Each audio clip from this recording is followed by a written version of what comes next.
এই সবার চোখে ফাঁকি দিয়ে বিল্লমঙ্গল সন্ধ্যের পর কৃষ্ণ বেন্না নদী পার করে আজ প্রথম এসেছে চিন্তামণির ঘরে। প্রথম এসেছে, আর চিন্তামণি সুন্দর করে সেজে গুজে লোকের মনোরঞ্জন করার জন্য মোহময়ী রূপে আজকে শ্বেতানপুরা সঙ্গে আজকের গান শুরু করেছে। সামনে কত ভদ্রলোক বসে রয়েছে, যারা বড় লোক, প্রচুর প্রাচুর্য, আর তার পিছনে গিয়ে বিল্লমঙ্গল চুপচাপ বসেছে। আর চিন্তামণির যারা দাস দাসী, তাদের তো একটাই দেখার কাজ যে নতুন কে লোক আসছে বাবা, তার কাছ থেকে পয়সাগুলো তো লুটুপিটে খেতে হবে। কোন নতুন লোক এসছে? আজকে বিল্লমঙ্গল এসছে, আর বিল্লমঙ্গলের দেখতে খুব সুন্দর, একদম সুপুরুষ চেহারা, সুন্দর দেখতে। দাস দাসীরা বলছে, আসুন বাবু, আসুন আসুন, এখানে বসুন, গান শুনুন। হ্যাঁ, নতুন বাবু এসছে গো, নতুন ছেলে, খুব সুন্দর দেখতে। নাচ গানের মধ্যে যদি চিন্তামণি মনটা ভোলাতে পারে, ব্যাস ওর বাবার সকল সম্পত্তি আমার, কোনো চিন্তা নেই। আসুন বাবু, আসুন আসুন, এসে বসো। চিন্তামণি গান ধরল। ওই এক রাতের গান শুনতে এসে মায়েরা যা সর্বনাশ হওয়ার হয়েই গেল। রূপের মোহ, গানের মোহ, সৌন্দর্যের মোহ, মায়ার রূপ, রস, শব্দ, গন্ধ, স্পর্শ, সবেটাতেই মন আসক্ত হয়ে বিল্লমঙ্গল চিন্তামণির প্রেমে হাবুডুবু খেতে লাগলো। মায়েরা, প্রেমে পড়ে গেছে বিল্লমঙ্গল চিন্তামণি। এখন দিবারাত্র শুধু একটাই চিন্তা, চিন্তামণির সঙ্গে দেখা করতে কখন যাব, চিন্তামণির গান কখন শুনবো, চিন্তামণির কুঠিতে কখন যাব, তার সঙ্গে আলাপ কখন হবে, তার সঙ্গে একবার দেখা করার সময় পাবো কখন, শুধু এই চিন্তা, আর অন্য কোনো চিন্তা নেই, অন্য কোনো চিন্তা তার নাই। যখন মায়া রূপ ধরে তখন এইভাবেই ধরে। কোন মন্ত্রে ঠাকুরের পুজো দিতে হয়, কোন ফুল ঠাকুরের প্রিয়, কোন দেবতার কোন ফুলে সন্তুষ্ট করতে হয়, এইবার ধীরে ধীরে সব ভুলতে শুরু করেছি বিল্লমঙ্গল। আগে রাত্রের অন্ধকারে যেত, এখন লোকের ভয় ডর কিছু পায় না, এখন দিনের আলোতেও যায়। পাড়ার যারা সভ্য লোক, পাড়ার যারা ভদ্রলোক, তারা কত বারণ করে, একটা ভালো ছেলে রসাতলে যাচ্ছে, বারণ তো করবেই। কিন্তু কারোর বারণ, কারোর কথা তার কানে নেওয়ার প্রয়োজন নেই, চিন্তামণি তো সঙ্গে আছে, আবার কি, ব্যাস যা সর্বনাশ হওয়ার হয়ে গেল। একদিন মায়েরা, বাবা, একদিন দিনের বেলায় বসে বসে চিন্তামণির গান শুনছে, ছুটে এসেছে তার ছোট ভাই, কাঁদতে কাঁদতে, দাদা,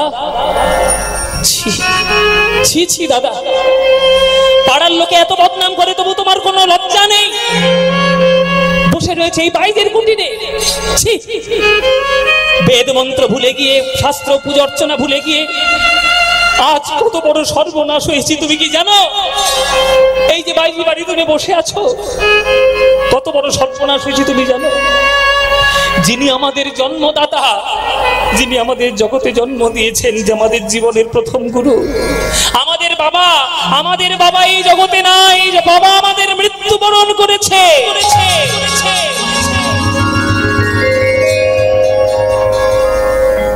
চমকে উঠল বিল্লমঙ্গল।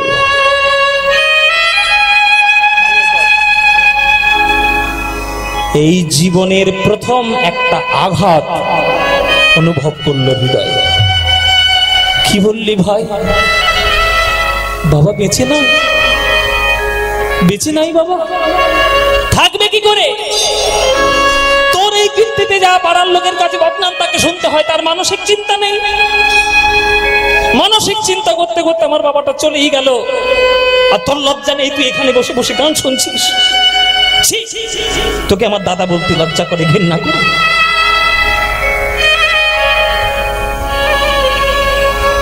বিল্লমঙ্গল বলছি, চিন্তা বলে আমার না বাবা মরে গেছে, যার কোলে বসে বসে মন্ত্র শিখেছিলাম সে মরে গেছে। তুমি আজকের দিনের মতো আমাকে একটু অব্যাহতি দিতে পারবে? আমি বাবাকে গিয়ে তার সৎ কাজটা করে আমার যত শীঘ্রই সম্ভব আমি আবার তোমার কাছে আসবো। চিন্তামণি বলছে, তুমি কি পাগল হয়েছো নাকি? যত শিগগির মানে? বাবা মরে গেছে বলে কথা, যাও আগে পিতার সৎ কাজ সম্পন্ন করো, পুত্রের কর্তব্য পালন করো, তার জন্য পিণ্ড প্রদান করো, শাস্ত্রবিহিত যা কর্ম রয়েছে সব কর্মগুলো অবলম্বন করো, আমার কাছে তোমায় আসতে হবে না, যাও। তিরস্কার করে চিন্তামণি দাঁড়িয়ে দিল। বিল্বমঙ্গল গেল নিজের বাড়ি। বাবা মরে গেছে, সব দেহটা চোখের সামনে রয়েছে। অজান্তে বিল্বমঙ্গলের নয়নের কোণ থেকে বিন্দু বিন্দু জল পড়ছে। বাবা, জগতের প্রথম গুরু তো তুমি। ভিতরে প্রতিমাপন্ন প্রিয়ন্তি সর্বদেবতা, তুমি চলে গেলে বাবা। আমি কোনো অন্যায় কাজ করিনি বাবা। কাউকে ভালোবাসা যদি অন্যায় হয় তাহলে ভগবানকেও তো ভালোবাসা অন্যায়। তুমি যদি আমার কারণে জগৎ ছেড়ে চলে যাও তাহলে ভগবানের কাছে গিয়ে তুমি আমার জন্য একটু প্রার্থনা করো বাবা, আমায় তুমি ক্ষমা করো। বড় ছেলে হিসেবে পুত্রের কর্তব্য পালন করলো বিল্বমঙ্গল, কিন্তু বাবা সর্বক্ষণ মনের মধ্যে চিন্তামণির সঙ্গে দেখা করতে কখন যাব? ব্রাহ্মণদের সাধারণত 11 দিনে কাজ হয়। ব্রাহ্মণদের, আমি ভুল হতে পারি, আপনারা যারা ব্রাহ্মণ তারা বুঝতে পারবেন, অনেকের 11 দিনেও হয়, অনেকের বিভিন্ন রকমের বিভিন্ন মত রয়েছে। এই 11টা দিন যেন বিল্বমঙ্গলের কাছে 11টা যুগের সমান, কেননা 11টা দিন সে দেখতে পাচ্ছে না চিন্তামণিকে, মনটা যেন ছটফট করছে কখন দেখতে যাবে। ক্ষৌর কার্য সম্পন্ন হলো, ঘাটক্রিয়া সম্পন্ন হলো, শ্রাদ্ধ কার্য সম্পন্ন হলো, এবার ভোজ। নিয়ম ভঙ্গ পরের দিনে লোকেরা ভোজন গ্রহণ করতে আসবে, রান্না বান্না হচ্ছে বাড়িতে, হই হট্টগোল, আত্মীয়র ঘনঘটা। কিন্তু বিল্বমঙ্গলের চিন্তা আছে, ভালো ভালো রান্নাগুলো কখন হবে, আর চিন্তামণির জন্য সাজিয়ে সাজিয়ে আমি নিয়ে যাব কাকে করে। গোপনে কারোর চোখে ফাঁকি দিয়ে, সবার চোখে কাউকে না জানতে দিয়ে একটা মাটির হাঁড়িতে করে যা যা খাবার ভালো ভালো হচ্ছে লোকের চোখের আওলা সেগুলোকে নিয়ে গুছিয়ে গুছিয়ে রাখছে। আর আজকে শেষ দিন, কাজ শেষ, রাত হলেই আমি চিন্তামণির কাছে যাব, আগে থেকে খাবারগুলো গুছিয়ে রাখবো। মোহে পড়ে আজকের বিল্বমঙ্গল জাগতিক কোনো কথা তার মনেই নাই, যাই ইচ্ছা তাই করছে। সন্ধ্যা হয়ে গেল, আত্মীয়রা ভোজন গ্রহণ করে চলে গেল। সন্ধ্যার পরে সেই হাঁড়িটাকে নিয়ে আজ চলেছে বিল্বমঙ্গল চিন্তামণির সঙ্গে দেখা করতে যাবে বলে। যেই কৃষ্ণবেন্না নদীর তীরে এসেছে, কাল বৈশাখী এসে আছাড় খেয়ে বলল ওই নদীর তীরে ঝড় ঝড়, বিরাট ঝড়। এত ঝড় সৃষ্টি হয়েছে নদীর তীরে, মুহূর্তের মধ্যে একেবারে ধুলোয় ধুলোয় অন্ধকার হয়ে গেল। গাছ গাছ পড়ে গিয়ে সব রাস্তা বন্ধ হয়ে গেল, সব পথ অবরোধ হয়ে গেল। এত নদীর স্রোতের ধারা, খরস্রোতা নদী বাবা, সারা বছর জল থাকে না, কিন্তু বর্ষার সময় সাংঘাতিক জল। ওই জলের টান আসছে, মনে মনে ভাবলো সর্বনাশ, এই ঝড় জলের রাত্রে আমি পার হবো কি করে? এই নদীটা কি করে আমি যাব, কি করে আমি যাব? এই বলে আজকে বিল্বমঙ্গল সেই হাঁড়িটাকে রক্ষা করছে, চিন্তামণির জন্য খাবার তুলে রেখেছে, হাঁড়িটাকে রক্ষা করছে। এত স্রোত বয়ে যাচ্ছে নদী দিয়ে যে পার হওয়ার কোনো উপায় নেই, আর কোনো মাঝির খেয়ে দিয়ে কাজ নেই, ওই স্রোতের মধ্যে সে নৌকা রাখবে। ঝাঁপ দিয়ে পড়ল সেই নদীর জলে, বলে যদি সাঁতার দিয়ে যেতে পারি তাহলে যাব, কিন্তু এত জলের টান, যাবে কি করে? যেতেই পারছে না। মনে মনে ভাবলো, হে ভগবান, যখন প্রেমী দিলে তাহলে এরকম কষ্ট কেন দিলে? কেন আমি কি করে নদীটা পার হবো? আমি কি করে যাবো চিন্তামণির কাছে? দেখছে দূর থেকে কি একটা যেন কাঠের মতো ভেসে আসছে। বলে ওইটা ভেসে আসলে ওইটাকে জড়িয়ে ধরে যদি যাওয়া যায় তাহলে দেখি। তাড়াতাড়ি করে নিজের সমস্ত শক্তি দিয়ে কাঠটাকে জড়িয়ে ধরলো। কলা গাছ মনে করে সেই কলা গাছটিকে আঁকড়ে ধরে নদী পার হয়ে গেল। সেই কলা গাছটিকে আবার পাড়ের মধ্যে তুলেও রাখলো। বলে যাওয়ার সময় কাজে লাগবে, নৌকো তো পাবো না। ঝড় বৃষ্টি থেমে গেল, চারিদিকে কুটকুটে অন্ধকার। চিন্তামণির বাড়ি তো চেনে, সদর দরজায় গেল না, চিন্তামণির একেবারে পিছনের খিড়কির দরজায় গেল। সেইখানে গিয়ে দরজার টোকা দিচ্ছে। চিন্তামণি, চিন্তামণি, এই কে আওয়াজ করছে রে? সব বোনাস চোর ডাকাত টাকাত এলো নাকি রে বাবা? চিন্তামণির সখীরা মনে মনে ভাবছে এত রাত্রে আবার কি আসবে, কে চোর ডাকাত ছাড়া তো কেউ, এই যা ঝড় জল হচ্ছে চোর ডাকাতও বেরোবে না। কিন্তু এত রাত্রে কে? লণ্ঠনটা নিয়ে যায়। লণ্ঠনটা নিয়ে গিয়ে খিড়কির দরজার কাছে গিয়ে, চিন্তামণি দরজাটা খোলো, আমি এসছি, অনেক কষ্ট করে তোমার কাছে এসছি, দরজাটা খোলো। দরজা খুলে চিন্তামণি দেখছি বিল্বমঙ্গল ঠাকুর, তুমি এইখানে কেন? আজকে তোমার বাবার নিয়ম ভঙ্গের দিন না? তুমি সেই কাজগুলোকে ফেলে দিয়ে এখানে কেন এসছো? চিন্তামণি, গত পরশু ঘাতক ক্রিয়া হয়েছে, গতকালকে সাধ্য কার্য হয়েছে, আজকে তো নিয়ম ভঙ্গ। এই 11 দিন 13 দিন তোমাকে আমি দেখতে পাইনি, তাই মনটা ছটফট করছিল। তাই তোমার জন্য আমার বাড়ির সব থেকে ভালো ভালো খাবারগুলো তুলে নিয়ে এসে এই হাঁড়ির মধ্যে জমা করে আমি হাঁড়িটাকে তোমার জন্য নিয়ে এসেছি। আমার বাড়ির আত্মীয় স্বজনরা সবাই খাচ্ছিল, তুমি তো খাচ্ছিলে না, তাই তোমার জন্য মনটা ছটফট করছিল। তুমি কেন খেলে না? তোমার জন্য নিয়ে এসেছি। চিন্তামণি মনে মনে ভাবছে আমি কার পাল্লায় পড়েছি, কি পাগল নাকি অন্য কি নামে ওকে উপাধি দেব? ঠাকুর, তোমার কি মাথা সম্পূর্ণ খারাপ হয়ে গেছে? এই ঝড় ঝড়ের রাত্রে একটা চোর ডাকাত পর্যন্ত বেরোতে ভয় পায়, আর তুমি ওই নদীর ওই পার থেকে এই পারে তুমি এলে কি করে? এত ঝড় ঝড়ের রাত্রে, এখন তো কৃষ্ণবেন্না নদীতে একেবারে কম স্রোত বয়ে যাচ্ছে, তুমি এলে কি করে? কেন নদী পার করে এলাম? আরে বাবা, নদী তো পার করলে, কোনো মাঝি কি তোমায় পার করেছে? এই ঝড় ঝড়ের রাত্রে মনে হয় তো কোনো মাঝি তো নেই। আরে কোনো মাঝি পার করেনি চিন্তামণি। আমি যখন নদীতে ঝাঁপ দিয়ে পড়েছি ওই হাঁড়িটাকে নিয়ে, দেখছি একটা কলা গাছ ভেসে আসছে। ওই কলা গাছটিকে আমি আঁকড়ে ধরে জলে সাঁতার দিয়ে তোমার কাছে এসেছি। কলা গাছ, ঠিক আছে বুঝলাম, আমার তো সদর দরজা বন্ধ ছিল, তুমি পাঁচিল ডিঙিয়ে আমার এই খিড়কির দরজার মধ্যে তুমি ঢুকলে কি করে? আমার পাঁচিলটা তো বেশ উঁচু, এই ঝড় জলের রাত্রে তো ঢোকার কোনো উপায় নেই, তুমি ঢুকলে কি করে? কেন? তুমি যে আমার জন্য দড়ি রেখে দিয়েছিলে, দড়িটা ধুলে ধুলে পাঁচিল টপকে আমি এদিকে এলাম।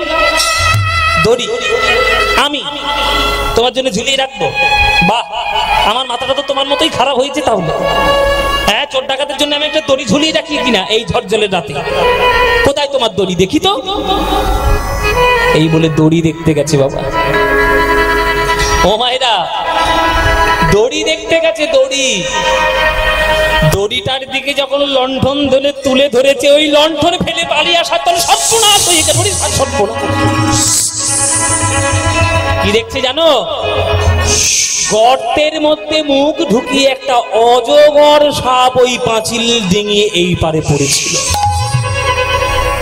আর এই অজগর সাপটিকে দড়ি মনে করে তাকে বেয়ে বেয়ে ধরে পাঁচিল টপকে বিল্বমঙ্গল ঢুকেছে ঘরে। বলবো আপনারা এটা সবাই জানেন, সাপ যদি কোনো কারণে একবার গর্তের মধ্যে মুখ ঢুকাতে পারে, তাকে কিন্তু আপনি টেনে আর বের করতে পারবেন না। সে ছিঁড়ে যাবে, তার দেহটাকে আপনি ছিঁড়ে ফেলতে পারবেন, কিন্তু মুখটা আপনি বার করতে পারবেন না। এটা সাপের একটা বৈশিষ্ট্য। আর অজগর সাপ মানে বুঝতে পারছেন তার ক্ষমতা কতটা, সাংঘাতিক ক্ষমতা। এই ঝড় জলের রাত্রে কোত্থেকে বেয়ে এসে ওই পাঁচিলের ওই গোড়ার মধ্যে কোন একটা মুখের মধ্যে ঢুকিয়েছিল মুখটা, আর লেজটা ছিল ওই। এবার বিল্বমঙ্গল টান দিয়েছে বটে, কিন্তু অজগর তার মুখটা ছেড়ে কোনো মতেই গর্ত থেকে বেরোয়নি। ওই জন্য সেই শক্তিতে টপকে ওই পারে গিয়েছে। এইটা তোমার দড়ি। দেখি তোমার কলা গাছটার অবস্থা কি? অজগরটা সাপ যদি তোমার কাছে দড়ি মনে হতে পারে, তাহলে কলা গাছের অবস্থা কি হবে সেটা তো ভেবেই কুল পাচ্ছি না। দেখি তোমার কলা গাছ। নদীর পাড়ে গেছে কলা গাছ দেখতে। ওরে বাবা, ও মায়েরা, সেই কলা গাছের কাছাকাছি যখন গেছে দুর্গন্ধে আর টেকা যাচ্ছে না, নাকে কাপড় চাপা দিতে।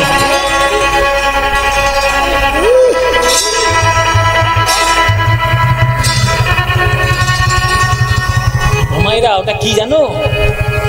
ওটা একটা পচা গলা মরার দেহ। সেইটাকেই কলা গাছ ভেবে তাকে জড়িয়ে বিল্বমঙ্গল ওই পার থেকে এই পারে এসছে। এই দৃশ্য যখন চিন্তামণি দেখল,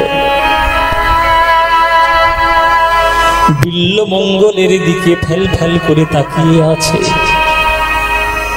চিন্তামণির নয়ন দিয়ে জল ফুটছে। ঠাকুর, ঠাকুর,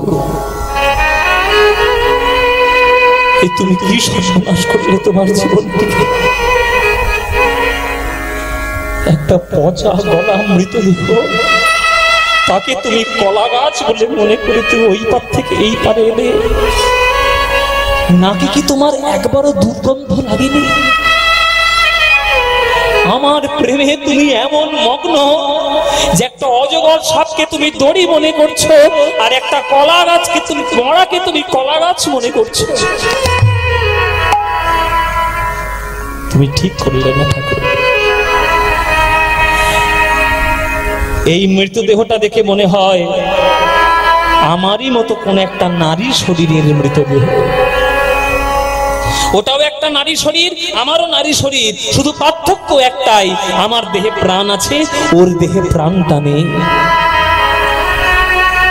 তাই আজকে সে মৃতদেহ, আর তুমি আমার এই প্রাণযুক্ত দেহের টানে তুমি এই পারের থেকে ওই পার থেকে এই পারে তুমি আসছো শুধু সামান্য কামনা বাসনা চরিতার্থ করার জন্য। তুমি ভুল করেছো ঠাকুর, আমার সঙ্গে ভালোবাসা করে তুমি ভুল করেছো। এই ভালোবাসা তোমার উচিত নয়।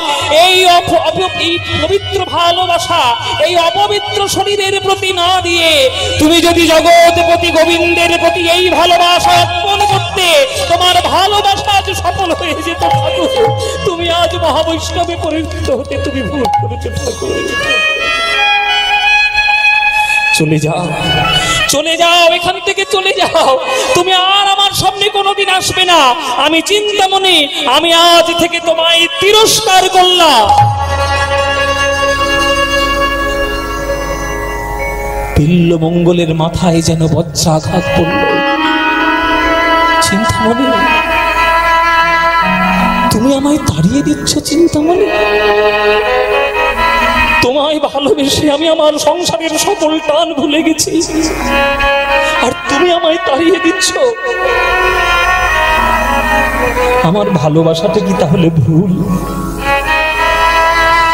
চিন্তামণি বলছে, তোমার ভালোবাসা ভুল নয় ঠাকুর, তোমার পাত্র নির্বাচন ভুল হয়ে গেছে। তোমার পাত্র নির্বাচন ভুল হয়ে গেছে। তোমার এই পবিত্র ভালোবাসা তুমি যদি সামান্য অপবিত্র দেহে না দিয়ে তুমি যদি জগৎপতি কৃষ্ণের চরণে সেই ভালোবাসা দিতে, আজ তুমি ঠাকুর দর্শন করতে, আজ তুমি ভগবানকে দর্শন করতে। যদি কোনদিন তোমারি আসনে আর কাহারে বসাই যতনে দ্বার তুমি এসো মোর ফিরিয়া যেও না কভু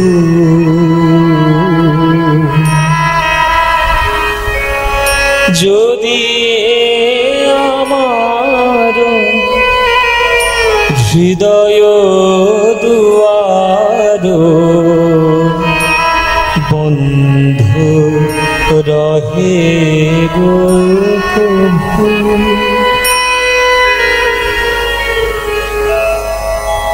ভগবানের জন্য হৃদয়টা তৈরি করা হয়েছে, সেই হৃদয়ে যাকে তাকে বসিয়ে দিয়ে তার ভক্তি প্রেমে মজে যাওয়া মানে ভগবানের অস্তিত্ব নিয়ে ছিনিমিনি খেলা। ভগবান গীতায় বলেছেন ঈশ্বর সর্বভূতানা হৃদয়ে সূর্যেন তিষ্ঠতি মায়া রূঢ়ানি যন্ত্ররূঢ়ানি সর্বভূতানি মায়া। হৃদয়ের মধ্যে কেবলমাত্র ঈশ্বরকেই বসানো যায়, তার মধ্যে যদি তুমি অন্য কাউকে বসাও তুমি ভুল করেছো ঠাকুর, তুমি এইখানে থেকো না। এই চিন্তামণির প্রেম করার জন্য তোমার জন্ম হয় নাই, তোমার কৃষ্ণ সেবার জন্য জন্ম হয়েছে। তুমি আর আমার কাছে এসো না, আমি তিরস্কার করলাম, তুমি চলে যাও চলে যাও চলে যাও।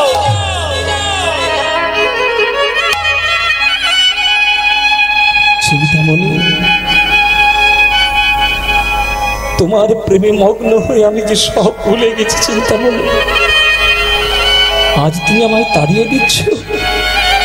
আমি তাড়িয়ে দিলাম ঠাকুর, কেননা তোমার মতো পবিত্র ভালোবাসার রক্ষা করার জায়গা আমি নই চিন্তামণি নই। চলে যাও। যাকে মন প্রাণ দিয়ে কেউ ভালোবাসে সে যখন তার কাছ থেকে তিরস্কার পায়, সেই তিরস্কারে পরিবর্তন হতে বাধ্য। চিন্তামণির তিরস্কার বিল্বমঙ্গ হৃদয় থেকে একবারে ভেঙে তছনছ হয়ে গেল, কেননা আজ পর্যন্ত চিন্তামণির মতো তাকে কেউ কখনো ভালোবাসে। চিন্তামণির তিরস্কার সহ্য করতে পারল না।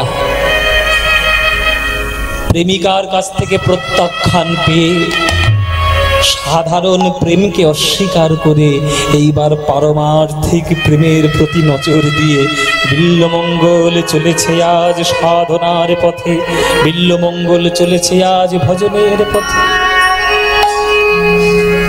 হে গোবিন্দ গোপীনাথ গোপীনাথ গোপীনাথ রাখো নিজ পদে,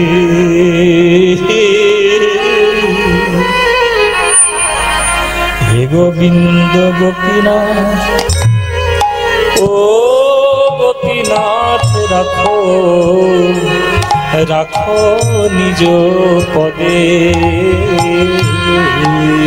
হে গোবিন্দ গোপীনাথ। নিতাই গৌর হরি বল গৌর হরি গোপীনাথ রাখো নিজ পদে।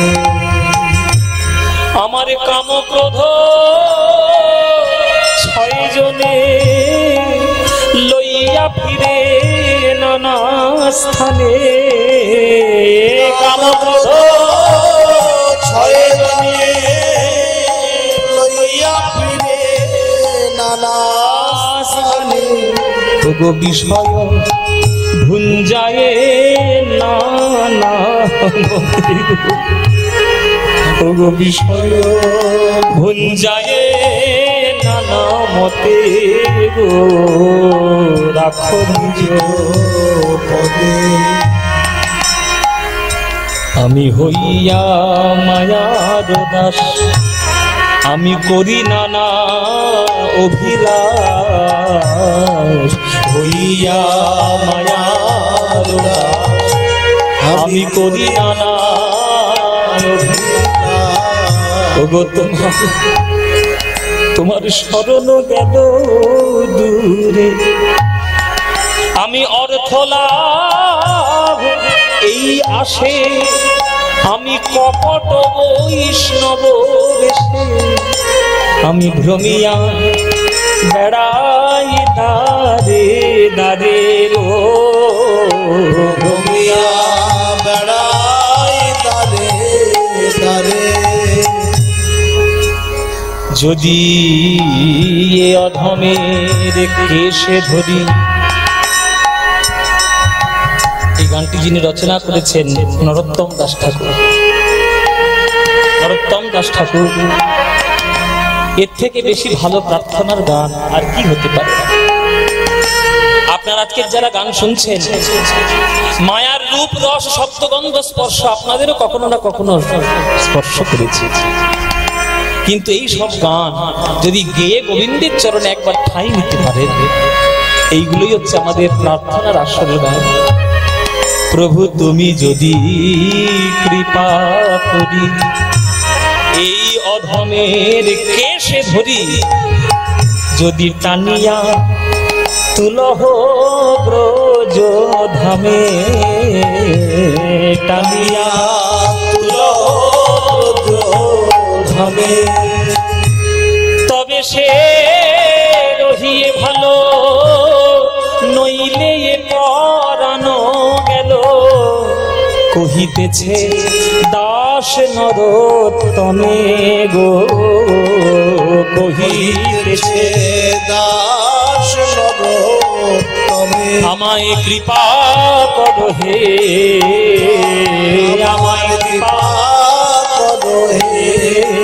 ওগো হে গোবিন্দ গোপীনাথ, তুমি আমায় কৃপা করো হে, হে গোবিন্দ গোপীনাথ আমায় কৃপা করো। ওগো হে গোবিন্দ গোপী যেন চরণ সেবা করতে পারি, হে গোবিন্দ গোপীনাথ চরণ সেবা করতে পারি, হে গোবিন্দ গোপীনাথ চরণ সেবা করতে পারি, হে গোবিন্দ গোপীনাথ চরণ সেবা করতে পারি, হে গোবিন্দ গোপীনাথ চরণ সেবা করতে পারি, হে গোবিন্দ গোপীনাথ চরণ সেবা করতে পারি, হে গোবিন্দ গোপীনাথ চরণ সেবা করতে পারি, হে গোবিন্দ গোপীনাথ চরণ সেবা করতে পারি, হে গোবিন্দ গোপীনাথ চরণ সেবা করতে পারি, হে গোবিন্দ কৃপা করো হে, রাখো নিজ পদে।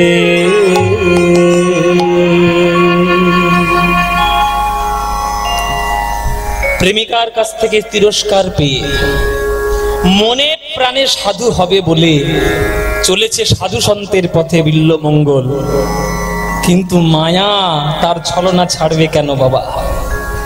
এত সহজে মায়ার থেকে নিস্তার নাই। মায়া যে কোন রূপে কোন ছলনায় কিভাবে দেখা দেবে কেউ জানে না। অনেক রাস্তা অতিক্রম করে এসে বিল্বমঙ্গল একটা নদীর ঘাটে বসে বসে নাম করছে, ধ্যান করছে। অনেক কষ্টে, অনেক মন প্রাণকে বুঝিয়ে, অনেক ভাবে সে মনকে বোধ দেওয়ার চেষ্টা করছে যে জগতের সবকিছু অসার, গোবিন্দের চরণই হচ্ছে একমাত্র সার। কিন্তু মায়া তার ছলনা ছাড়বে কেন? কেন ছলনা ছাড়বে? এই যে নদীর ঘাটে এসে বসে সে নাম ধ্যান করছে, ওই নদীর ঘাটে এক রমণী স্নান করছে। আগেকার দিনে আপনারা জানেন, আপনারা তো গ্রাম বাংলার মানুষ, আপনারা এগুলো বুঝবেন। আগেকার দিনে যেহেতু এখনকার দিনের কোনো সামাজিক ব্যবস্থা ছিল না, ওই জন্য কিছু সময়ে মহিলাদের জন্য ঘাট রাখা হতো, কিছু সময় পুরুষদের জন্য ঘাট রাখা হতো। মহিলাদের স্নানের সময় কোনো পুরুষ যাবে না, কোনো পুরুষদের স্নানের সময় কোনো মহিলা যাবে না ঘাটে, নদীর ঘাটে। এবার সাধু সন্ত হয়ে বসে রয়েছে, বড় দাড়ি হয়ে গেছে, লোকে তাকে সাধু ভাবছে। বিল্বমঙ্গল নদীর ঘাটে বসে বসে ধ্যান করছে, নাম করছে। তাই মহিলারা, যেসব রমণীরা স্নান করছে, তারা তো ভ্রুক্ষেপ করেনি, সাধু বাবা বসে আছে আবার কি, ও তো সাধু বাবা। স্নান করছে রমণীরা, তার মধ্যে একটি রমণী, তার নাম অহল্যা। সেই অহল্যা স্নান করছে আর নাম করতে করতে হঠাৎ করে বিল্বমঙ্গলের চোখটা খুলেছে আর নয়ন পড়েছে আবার ওই অহল্যার রূপে। আবার মায়ার ছলনা। ওই অহল্যা স্নান করে কাঁখে কলসি জল নিয়ে বাড়ি যাচ্ছে, বিল্বমঙ্গলও তার পিছু পিছু যাচ্ছে। হঠাৎ করে অহল্যা মনে মনে ভাবছে কি ব্যাপার, এই সাধুটা এখন বসে বসে ধ্যান করছিল না? ধ্যান করছিল তো, ধ্যান করছিল তো নদীর কাছে, হঠাৎ আমার পিছনে পিছনে আসছে কেন? বাবা এবার কি মতলব রে বাবা? তাড়াতাড়ি ছুটে চলে যাই। তাড়াতাড়ি চলে যাচ্ছে। অহল্যা যত তাড়াতাড়ি যাচ্ছে, বিল্বমঙ্গলও তত তাড়াতাড়ি যাচ্ছে। অ্যাকচুয়ালি মানে সোজা কথায় ধাওয়া করেছে। তাড়াতাড়ি অহল্যা ছুটে এসে বাড়ির মধ্যে ঢুকে দরজা বন্ধ। ব্যাস, বিল্বমঙ্গল দরজার পাশেই দাঁড়িয়ে রয়েছে। স্বামী এসে বলছে, অহল্যার স্বামী বলছে কি গো এরকম তাড়াহুড়ো করে হন্তদন্ত করে আসছো কেন? হাজি স্বামী বললো না, একটা সাধু বাবা আমার পিছনে ধাওয়া করেছে। হ্যাঁ সাধু বাবা? সাধু বাবা আবার ধাওয়া করে নাকি? কে তোমার সাধু বাবা? কোথায়? বল আমি জানি না, আমার ঘর পর্যন্ত পিছনে পিছনে এসছে। এতক্ষণ বোধহয় চলে গেছে, দরজা বন্ধ করে দিয়েছি মুখের উপরে। হ্যাঁ আচ্ছা ঠিক আছে, তুমি যাও ঘরের মধ্যে যাও, আমি দেখছি। যে গৃহকর্তা তার স্ত্রী অহল্যা, সেই গৃহকর্তা কিন্তু অত্যন্ত সাধু সন্ত ভালোবাসে। মানে সাধুদের সেবা, তাদের আপ্যায়ন, তাদের চরণ সেবা করা, এগুলো খুব ভালোবাসে। দরজা খুলে দেখছে বিল্বমঙ্গল ওইখানেই দাঁড়িয়ে রয়েছে, ওইখান থেকে নরম। এই সাধু বাবা কি ব্যাপার, আপনি এখানে দাঁড়িয়ে? শুনছো সাধু বাবা এসছি গো। অহল্যা এসে বলছি এইটাই তো সেই সাধু বাবা, আমার পিছনে ধাওয়া করে। ঘরের মধ্যে তাকে টেনে নিয়ে আসছো? এই সাধু বাবাটা। অহল্যা এরকম হঠাৎ করে বলতে নেই, সব যাত্রার সম্বন্ধে যেমন তেমন কথা বলতে নেই। তুমি ধাওয়া করেছি, তুমি কি করে বুঝলে? হয়তো খিদের জ্বালায় কাতর হয়ে তোমার পিছনে পিছনে এসছে। এই সাধু বাবা আপনি বসুন, আপনি বসুন। এই তুমি যাও, তোর প্রতি যাও। গৃহকর্তা ডেকেছে, আর তো কিছু করার নেই, গৃহকর্তা বসিয়েছে। সাধু বাবা বসুন, বসুন, আপনাকে একটু সেবা করায়। বলুন আপনি কিছু খাবেন, আপনি কিছু সেবা করবেন? আমি সাধু সন্তদের সেবা দিতে বড় ভালোবাসি, ব্যবসা করি, সাধুদের কৃপা আশীর্বাদ যদি পরে জীবন ধন্য হয়। তা আপনি বসুন, আপনি বলুন কি সেবা করবেন, আপনি যা বলবেন আমি আপনাকে তাই দেব। বলুন কিছু খাবেন না, খাওয়ার ব্যবস্থা করব। বিল্বমঙ্গল বলছে আমাকে তুমি সেবা দেবে? যা চাইবো দেবে? হ্যাঁ দেব। কেন দেব না? দেব। তাহলে আমি তো তোমার হাত থেকে সেবা নেব না। হ্যাঁ কেন আমার হাত থেকে সেবা নেবেন না? তো কার হাত থেকে নেবেন? আমি তোমার স্ত্রীর হাত থেকে সেবা নেব। স্ত্রী? এইবার গৃহকর্তা মনে মনে ভাবছে ধান্দা তো ভালো নয়, এবার কেমন সাধু রে বাবা, দাল মে কুচ কালা হে, কিছু বিচার তো করতেই হবে। আচ্ছা ঠিক আছে, হাতে নাতে প্রমাণ যতক্ষণ না পাচ্ছি ততক্ষণ তো আর কিছু বলা যাবে না। সাধু বলে কথা, নাম ধ্যান করে, ভজন সাধন করে, কিছু বলা যাবে না। ঘরের মধ্যে গিয়েছে অহল্যা, সাধু বাবা সেবা নিতে চাইছেন, তোমার হাত থেকেই সেবা নেবেন। আমি যে বললাম না স্বামী, এটা কিছু গন্ডগোল রয়েছে। আহা তুমি কোনো চিন্তা করো না, হাতে নাতে প্রমাণ না পেলে তো কিছু করা যাবে না। উনি যেমন করে বলছে তুমি তেমন করে যাও, বাইরে আমার লাঠিয়াল নিয়ে আমি দাঁড়িয়ে থাকবো। তোমার সঙ্গে যদি কোনো অসংলগ্ন আচরণ করে তুমি একবার শুধু চিৎকার করবে, ব্যাস ও সাধুর সাধুগিরি ঘুচিয়ে দিয়ে ছেড়ে দেবো। কিন্তু হাতে নাতে প্রমাণ না পেলে তো কিছু করা যায় না। যতক্ষণ সাধু না কিছু করছে, যা বলে তাই কর। অহল্যা সেজে গুজে সাধু বাবার কাছে এসেছে। বলুন সাধু বাবা, নদীর ঘাটে আপনি ধ্যান করছিলেন, আমার পিছনে পিছনে আপনি এসেছেন, বলুন আপনার কিছু চাই, আপনার কিছু উদ্দেশ্য আছে? বলে আমার তো উদ্দেশ্য আছেই, তুমি আমার পাশে একটু বসো। হ্যাঁ বসতে হবে এবার? বলে হ্যাঁ বসো। বসেছি। তোমার নাম কি? মানে আমার নাম অহল্যা। অহল্যা? অহল্যা শব্দের মানে জানো? মানে তো আর বাবার কাছ থেকে জানা হয়নি যে অহল্যা শব্দের মানে কি। বাবা নাম রেখেছে অহল্যা, তাই আমার নাম অহল্যা। বিল্বমঙ্গল বলছে না, অহল্যার একটা মানে আছে। কি মানে? হ্যাঁ, তবে একটা গল্প শুনেছি অহল্যা সম্বন্ধে। ওই গৌতম ঋষি বলে একজন ঋষি ছিল, তার স্ত্রীর নাম ছিল অহল্যা। ইন্দ্র তাকে ছলনা করার জন্য এসেছিল। এই একটা গল্প রামায়ণে একটা শোনা আমার আছে। বলে রামায়ণে তো গল্প শুনেছো, অহল্যা শব্দের মানে কি শুনেছো? অহল্যা, অহল্যা শব্দের মানে শুনে নাও, অহল্যা মানে যার মধ্যে কোনো কিছু খারাপ থাকতে পারে না, সেই হচ্ছে অহল্যা। ভগবান তোমার এত সুন্দর করে তৈরি করেছেন, তোমার মধ্যে কোনো খোঁত নেই অহল্যা। কারোর চোখ ভালো তো নাক ভালো, নাক ভালো তো চোখ ভালো, এরকম হতে পারে, কিন্তু তোমার চোখ নাক মুখ সবই ভালো। কিন্তু তোমার থেকে আরো বেশি রূপে গুণে সমৃদ্ধা এক রমণীর প্রেমে আমি পড়েছিলাম জানো অহল্যা। তার রূপের গুণে মোহে টানে পড়ে তার প্রেমে আমি মগ্ন হয়ে গেছিলাম। এমন তার প্রেমে মগ্ন ছিলাম যে নিজের বাবা পর্যন্ত মরে গেছে, আমি আমার বাবার কাছেও পর্যন্ত যাইনি, শুধু পুত্রের কর্তব্য পালন করতে গেছি। এমন তার প্রেমে মগ্ন ছিলাম যে মৃতদেহকে কলা গাছ মনে করেছি, অজগর সাপকে দড়ি মনে করেছি। যাকে এত ভালোবেসেছি সে আমায় কি বললো জানো? আমাকে প্রত্যাখ্যান করে দিল। বলল আমার এই পবিত্র ভালোবাসা যদি সাধারণ দেহের প্রতি না দিয়ে যদি গোবিন্দের চরণে সমর্পণ করতাম, আমার ভালোবাসা সার্থক হতো। তাই তার কাছ থেকে অনেক তিরস্কার পেয়ে মনে প্রাণে সাধু হওয়ার চেষ্টা করে আমি ঘর থেকে বেরিয়েছি সাধু হব বলে। এখন তো সাজা সাধু হয়েছি, ভেতরের সাধু হতে পারেনি। নদীর ঘাটে বসে ধ্যান করছিলাম, আমার এই নয়নটা আবার তোমার রূপে আকৃষ্ট হয়েছে। তাই তোমার পিছনে পিছনে আমি এলাম।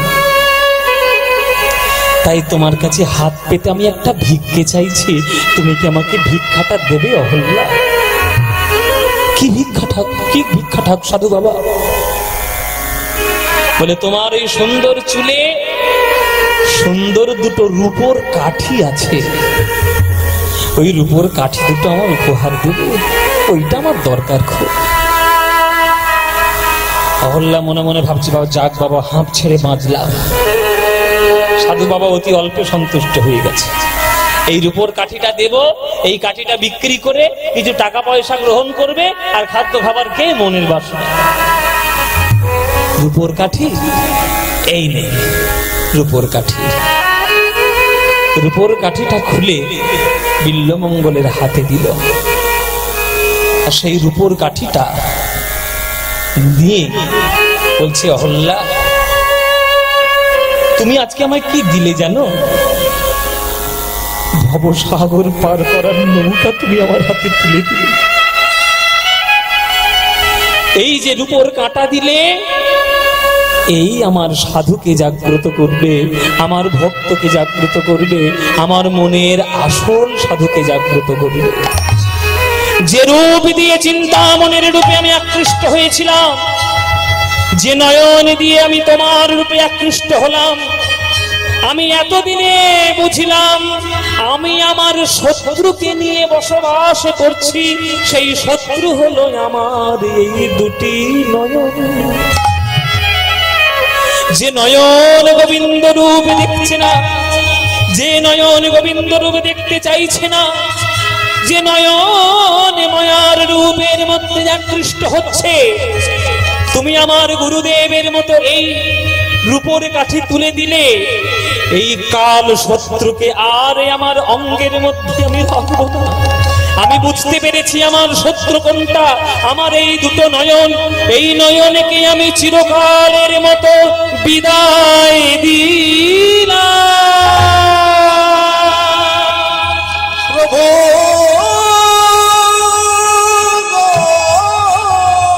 সেই রূপোর কাঠি নিয়ে বিল্বমঙ্গল জহল্লার সামনে নিজের চোখের মধ্যে গেঁথে দিলে স্বামী চিৎকার করে উঠে জহল্লা, স্বামী সর্বনাশ হয়ে গেল, দেখতে যাও দেখতে যাও। স্বামী লাঠিয়াল নিয়ে ছুটে এসছে, হয়তো কিছু অসংলগ্ন আচরণ হয়েছে। দরজা যেই খুলেছে দেখছে বিল্বমঙ্গল, তার চোখ থেকে রুধির ধারা বয়ে যাচ্ছে। স্বামী স্ত্রী দুজনে আছাড় খেয়ে বলল বিল্বমঙ্গলের চরণে, সাধু বাবা এ আপনি কি সর্বনাশ করলেন সাধু বাবা? আমার বাড়িতে সাধুর রক্ত, আমার বংশ সর্বনাশ হয়ে যাবে, আমার বংশ নির্বংশ হয়ে যাবে, এ কি সর্বনাশ আপনি করলেন সাধু বাবা? সাধুর রক্ত করেছে আমার বিছানা।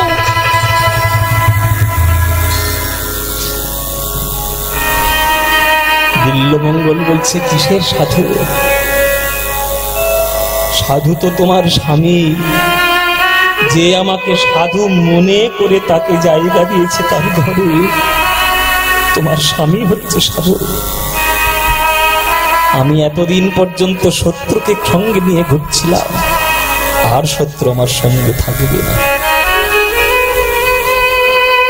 আমার শত্রুকে আমি বিদায় দিয়েছি, এই নয়ন আর মায়ার রূপ গুণের মধ্যে আর আকৃষ্ট হবে না।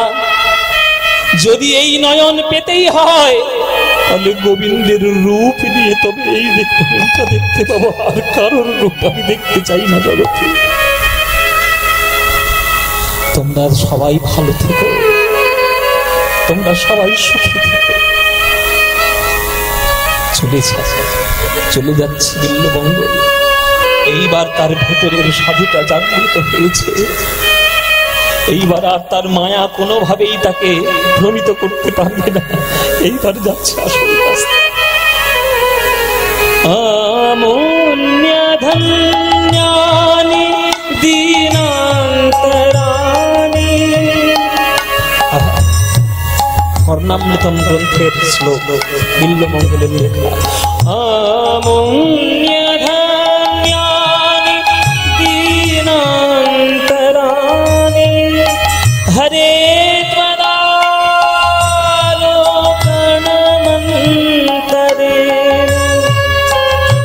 হে করুণা সিন্ধু, হে অনাথ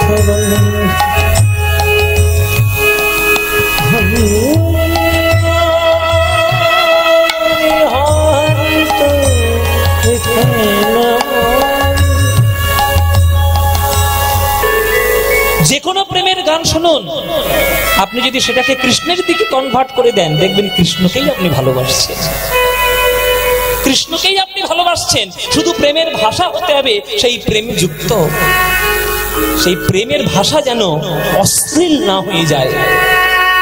আমরা তো এখনকার দিনে অশ্লীল গানগুলোকে নিয়ে মাতামাতি করে একবার জগৎ ফাটিয়ে ফেলছি, কিন্তু প্রার্থনা সঙ্গীত আমরা জানি না, প্রেম সঙ্গীত জানি না।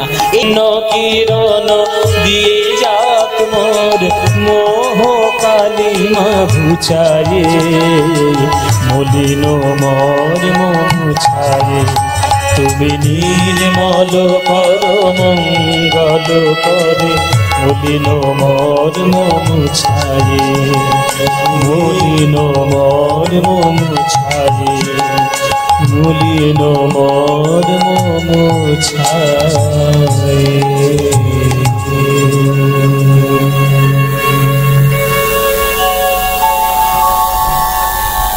বলে, বাবা তোমার এই ভজনীয় কথাবার্তা শুনে তোমাকে আমি একটু দীক্ষা দিতে ইচ্ছা করি, তুমি কি আমার কাছ থেকে একটু দীক্ষা নেবে?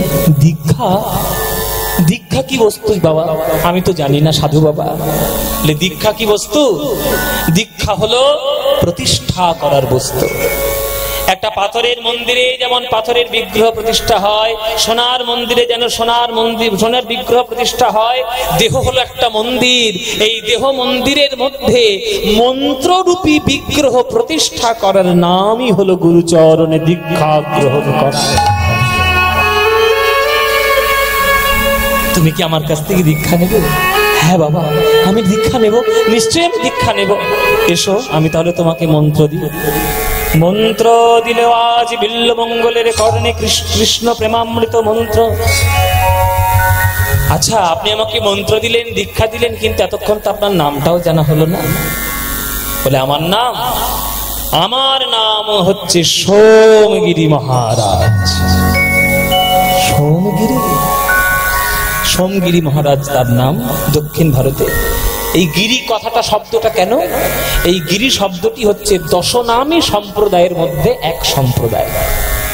আপনারা জেনে রাখুন, শঙ্করাচার্য সন্ন্যাসীদেরকে 10টা ভাগে বিভক্ত করেছিলেন তাদের ক্যাটাগরি অনুযায়ী।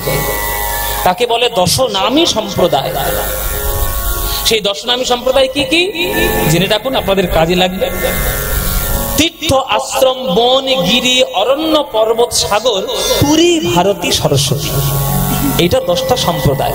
দেখুন, তীর্থ, আশ্রম, বন, গিরি, এই যে গিরি শব্দটা, হ্যাঁ, তীর্থ, আশ্রম, বন, গিরি, অরণ্য, পর্বত, সাগর, পুরী, ভারতী, সরস্বতী, এই তিনটে, এই 10টা, এই যে 10টা নাম সম্প্রদায়। আপনারা দেখবেন জগতের যে কোনো সন্ন্যাসী যে কোনো সম্প্রদায় অন্তর্ভুক্ত হন না কেন, এই 10টার মধ্যে কোনো না কোনো একটা সম্প্রদায় তার থাকবে। এই যে এখন আমি কিছুদিন আমি আজকেই দেখলাম বোলপুরে বোধহয় কোনো একজন শঙ্করাচার্য আসছেন, পুরী শঙ্করাচার্য, পুরী সম্প্রদায়। তাহলে পুরী ভারতী সরস্বতী, পুরী সম্প্রদায়ের শঙ্করাচার্য তিনি আসছেন বোলপুর, কোথায় আমি জানি না, ধর্মসভা কোথায় আছে, কিন্তু পোস্টার দেখলাম। তাহলে ওই যে পুরী, উনি দশনামী সম্প্রদায়ের এক সম্প্রদায়। এই যে গিরি, সোমগিরি মহারাজ, এই যে গিরি, ইনি একটা সম্প্রদায়। তাই তার কাছে দীক্ষা গ্রহণ করলেন বিল্লমঙ্গল সোমগিরি মহারাজের কাছে। যেই দীক্ষা গ্রহণ করলেন, সঙ্গে সঙ্গে গুরুরূপে বরণ করলেন। প্রথম নাম দিলেন কার?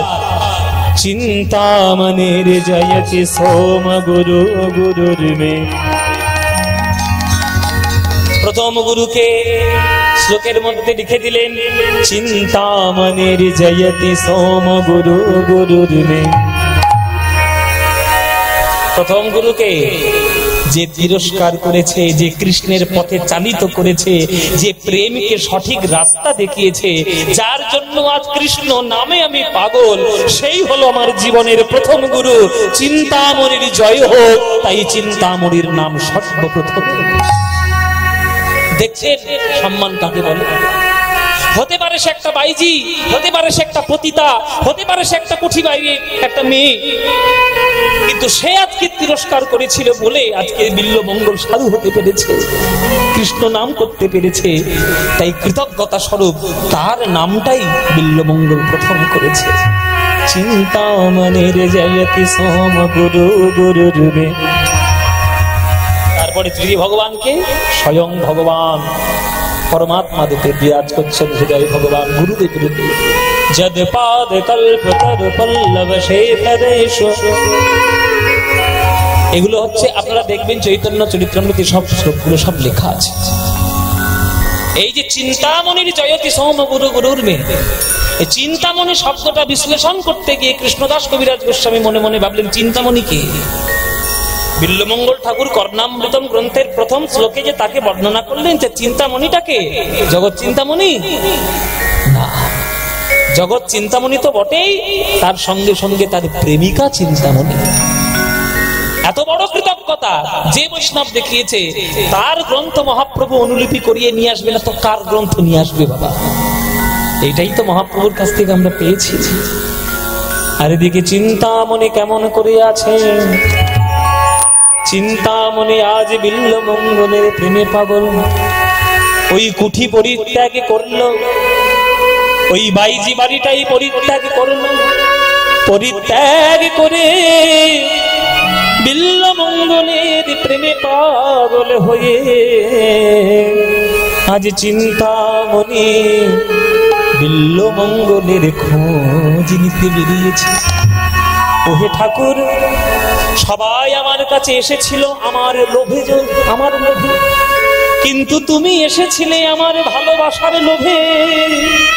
সবাই আমাকে টাকা পয়সা দিয়েছে, কিন্তু মন তো কেউ দেয় না। তুমি আমায় মন দিয়ে ভালোবেসেছো, তোমার চরণে যদি আমার জীবন অর্পণ করতে না পারি, জীবন বৃথা। সুরে ও বাণীর মালা দিয়ে তুমি আমারে ছুঁইয়াছিলে, সুরে ও বাণীর মালা দিয়ে তুমি আমারে ছুঁইয়াছিলে। অনুরাগ কুমকুম দিলে দেহে মনে, বুকে প্রেম কেন নাহি দিলে, আমারে ছুঁইয়াছিলে। সুরে ও বাণীর মালা দিয়ে তুমি আমারে ছুঁইয়াছিলে। বাঁশি বাজাইয়া লুকালে তুমি কোথায়, যে ফুল ফোটালে সে ফুল ঝরে যায়, কি যেন হারায় প্রাণ করে হায় হায়, কি যে চেয়েছিলে কেন কেড়ে নাহি নিলে, কি যে চেয়েছিলে কেন কেড়ে নাহি নিলে, আমার ছুঁয়াছিলে। এই গানটা কার লেখা জানেন? এই গানটা কার লেখা জানো? এদের আর কি বলবো, এরা তো শুধু বরফ খেতেই ব্যস্ত। এই গানটা কার লেখা জানো? এই গানটা এই তোমাদের বর্ধমান জেলার লোক। এখন প্রশাসনিক ব্যবস্থার জন্য এখন বর্ধমানটা ভাগ হয়েছে পূর্ব পশ্চিম। আগে তো ভাগ ছিল না, আগে তো একটা গোটাই ছিল। আমি যখন প্রথম বর্ধমানে গান করতে আসতাম তখন তো গোটা বর্ধমান। এই তো আমি তো চোখের সামনে কিছুদিন আগে পশ্চিম আর পূর্ব হতে দেখলাম। হ্যাঁ 5 বছর 5 বছর হয়েছে না, একটু বেশি হয়ে গেছে, একটু বেশি হবে হয়তো। এই বর্ধমান পূর্ব পশ্চিম ভাগ হয়ে গেছে, কিন্তু বর্ধমান তো, এই বর্ধমানের একটা বিরাট বড় কবি যার জন্য বাংলা গর্বিত, চুরুলিয়ায় যার বাড়ি, তার নাম কাজী নজরুল ইসলাম। আহা, এই কাজী নজরুল ইসলাম আমার এত প্রিয় কবি না, এনার গান এর তুলনা পৃথিবীর কোনো সম্পত্তি দিয়ে করা যাবে না। হ্যাঁ, এই গানটা ওনারই লেখা। বাঁশি বাজাইয়া লুকালে তুমি কোথায়, যে ফুল ফোটালে সে ফুল ঝরে যায়, কি যেন হারায় প্রাণ করে হায় হায়, কি যে চেয়েছিলে কেন কেড়ে নাহি নিলে, আমারে ছুঁইয়াছিলে। সুরে ও বাণীর মালা দিয়ে তুমি আমারে ছুঁইয়াছিলে, সুরে ও বাণীর মালা দিয়ে তুমি আমারে ছুঁইয়াছিলে, সুরে ও বাণীর মালা দিয়ে তুমি আমারে ছুঁইয়াছিলে।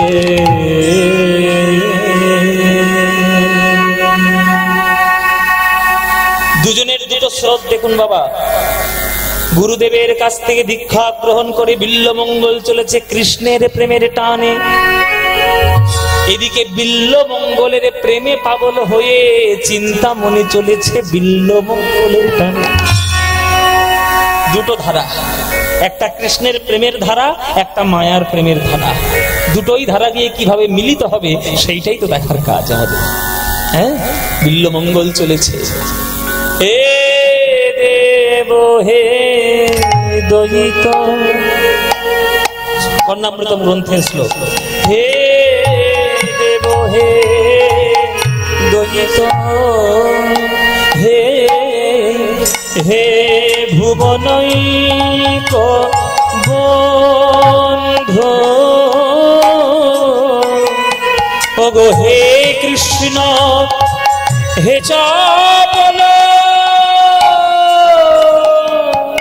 হে করুণৈক সিন্ধু, হে নাথ হে রমণ,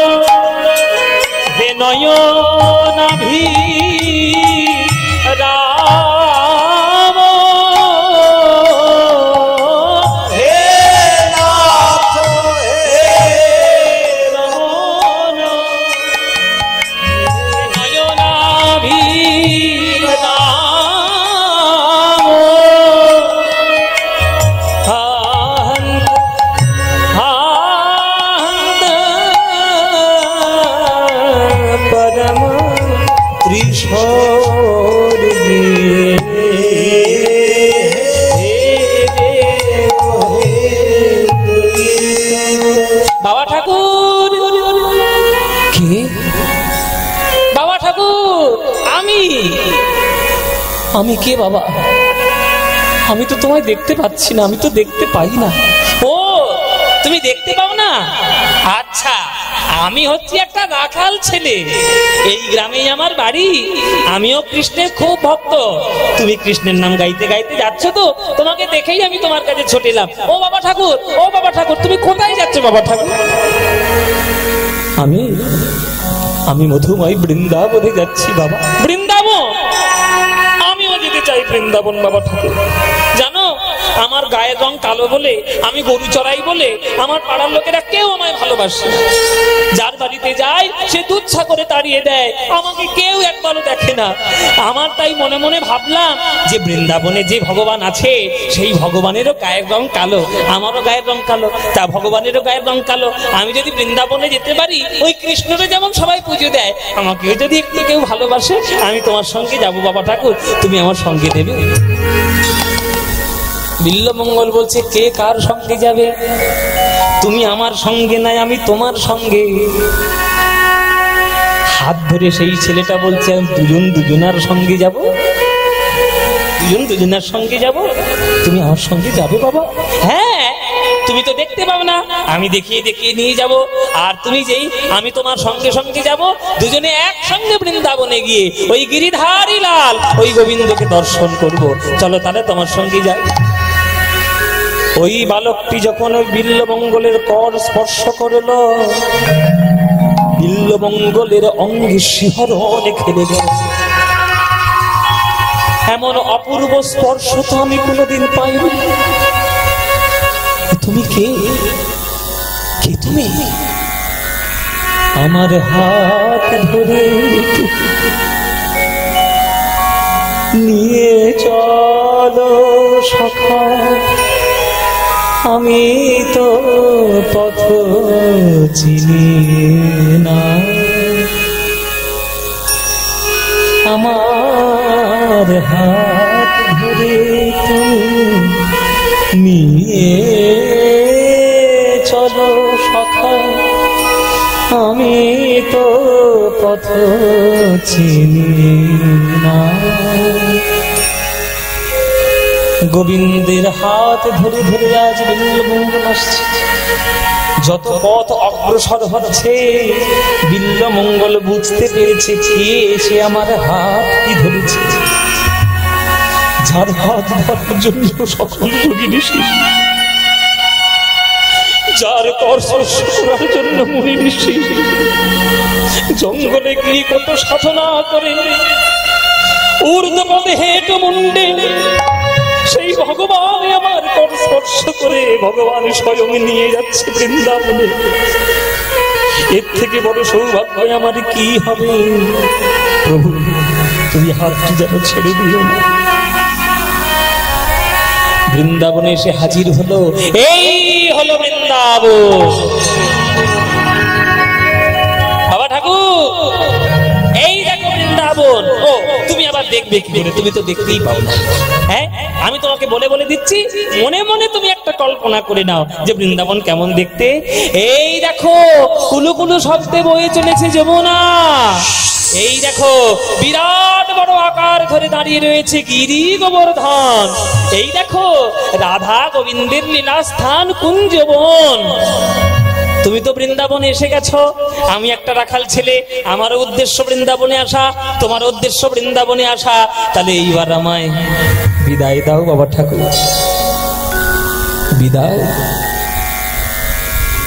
তুমি আমার থেকে বিদায় নেবে? আমি তো আর তোমায় ছাড়ব না। ফাঁকিবাজি যতই দাও না কেন ঠাকুর, ভক্তের কাছে ফাঁকিবাজি তোমার ধরা পড়ে যাবে।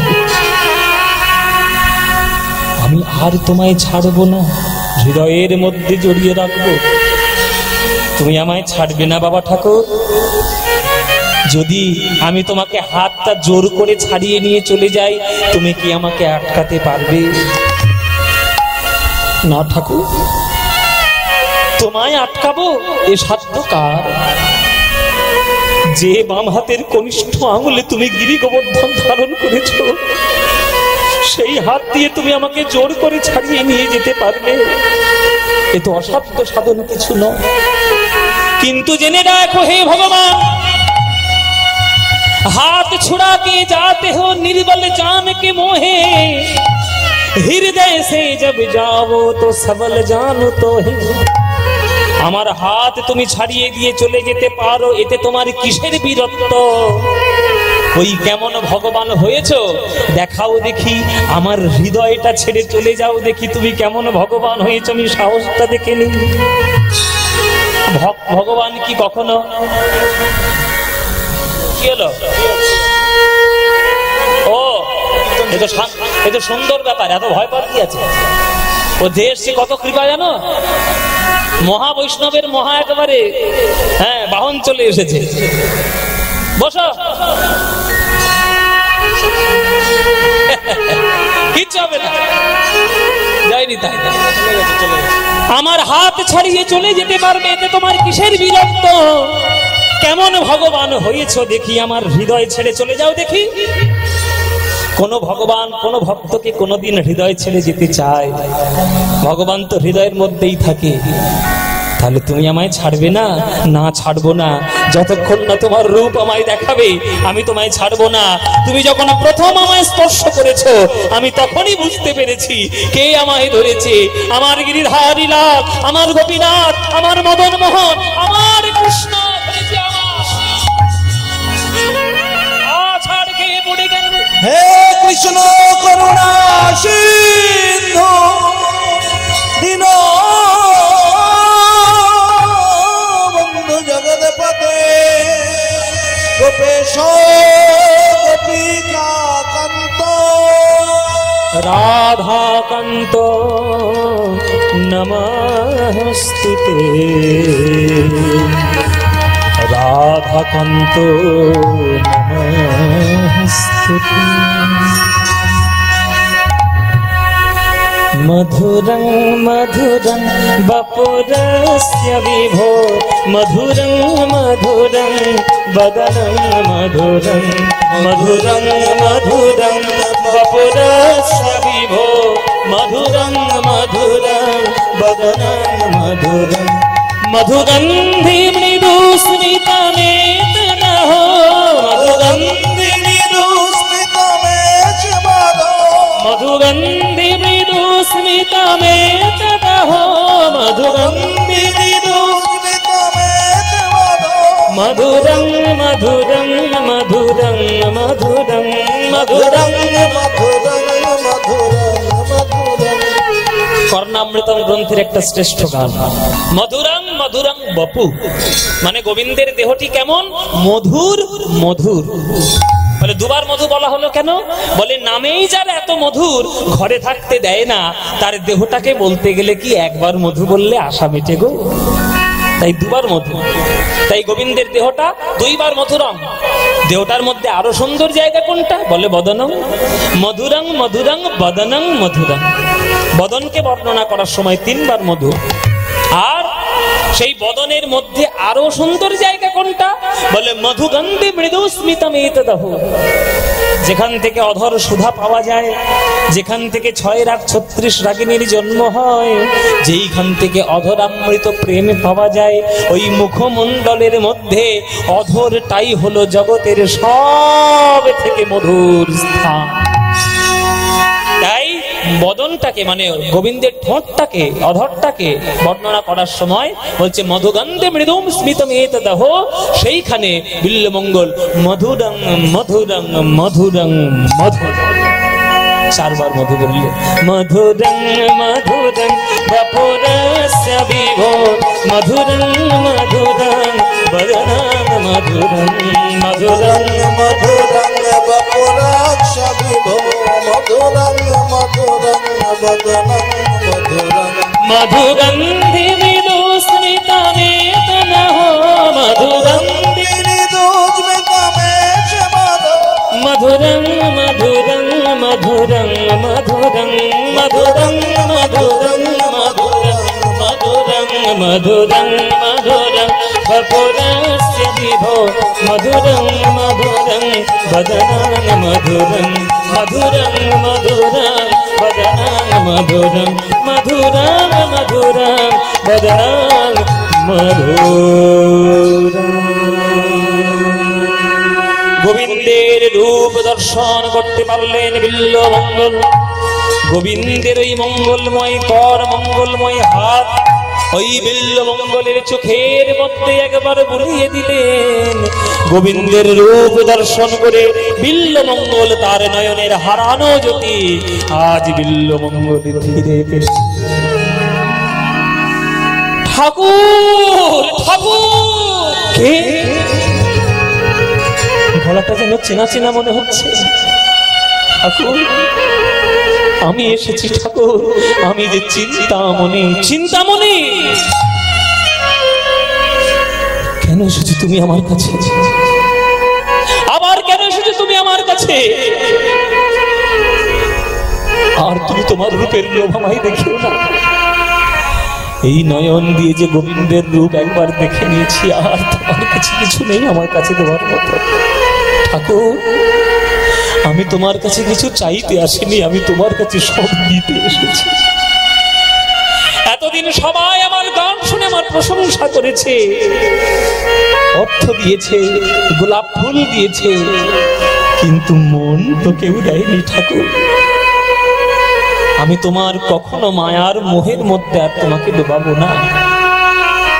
তুমি যে শক্তি ফিরে পেয়েছো, সেই শক্তি দিয়ে তুমি সাহিত্য রচনা করো।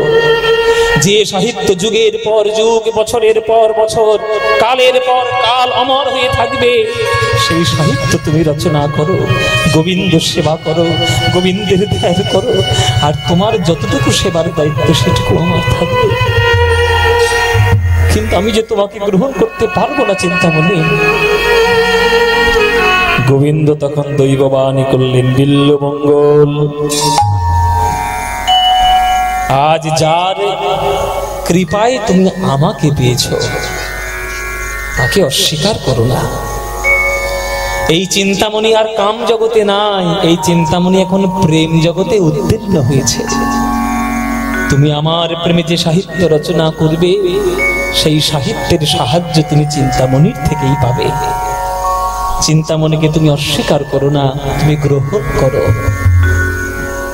গোবিন্দের দৈববাণীতে, গোবিন্দের আজ্ঞায় আর কি চিন্তামণি বিল্বমঙ্গলের সঙ্গে রয়ে গেলেন। সেই থেকে বিল্বমঙ্গল এবং চিন্তামণির মিলন হলো। আর গোবিন্দের কৃপায় সেই বিল্বমঙ্গলের রচনায় আজ শ্রীকৃষ্ণ কর্ণামৃতম গ্রন্থ রচনা হলো, যে গ্রন্থ আমরা মহাপ্রভুর কাছ থেকে অনুলিপি করে আমরা পেয়েছি। সেই বিল্বমঙ্গল চিন্তামণি, তার কথা, বিল্বমঙ্গলের কথা আমরা আস্বাদন করলাম বিল্বমঙ্গল ঠাকুরের কথা। এখন বাপি বাবুর অনুরোধ ছিল যে দুর্গা মণ্ডপের সামনে গান হচ্ছে, আপনি আমাদের একটু একটা মায়ের গান অন্তত একটু শুনিয়ে দিয়ে যাবে, একটু দুর্গা স্তব করে। আজকে আবার আপনাদের এখানে রাসলীলার মানে দিন আর কি, কিন্তু আমি রাসলীলার গাই না, রাসলীলা গাওয়াটা বন্ধ করে দিয়েছি। এই কারণে বন্ধ করেছি যে আমার বিভিন্ন গুরুর কাছ থেকে আমি বারণ পেয়েছি যে তুমি আর রাসলীলা গেও না। কেননা রাসলীলা এতটা উচ্চস্তরের লীলা, সেই লীলাটা গাওয়ার মতো, শোনার মতো আগে যোগ্যতাটা তৈরি করুন, তারপরে রাসলীলা শুনতে আসবেন, কিছু মনে করবেন না। কেননা ভাত পান্তা খেয়ে আর দিবারাত্র মিথ্যে কথা বলে আর গোবিন্দের শ্রেষ্ঠ লীলা শ্রবণ করব, সেই ক্ষমতা যোগ্যতা আমাদের নাই বাবা। ওই জন্য কোনো মঠে মন্দিরে কোনো জায়গায় দেখবেন রাসলীলা কোনো বাবাজিরা শুনতেই চায় না। আপনি বীরচন্দ্রপুরে যান, রাসলীলা হয় না। ইস্কনে যান, রাসলীলা হয় না। আমাদের পাটবাড়ি যান, রাসলীলা হয় না। মুলুক পাটবাড়ি, রাসলীলা হয় না, হয় না। তো সেই রাসলীলা ওই জন্য আমি গাই না। কিন্তু আজকে যেহেতু আপনাদের রাসলীলার দিন, ওই জন্য চণ্ডী পাঠ করে মাকে ডেকে একটা রাসের পদ গেয়ে আমরা রাধা গোবিন্দকে মিলনে রাখবো। আগামীকাল আপনাদের এখানে কুঞ্জভঙ্গ হবে। সবাই একটু হাত জোড় করে বসুন, একটু মায়ের চণ্ডী পাঠ করে একটা মায়ের গান গাই। সবাই করে জোরে বসবেন।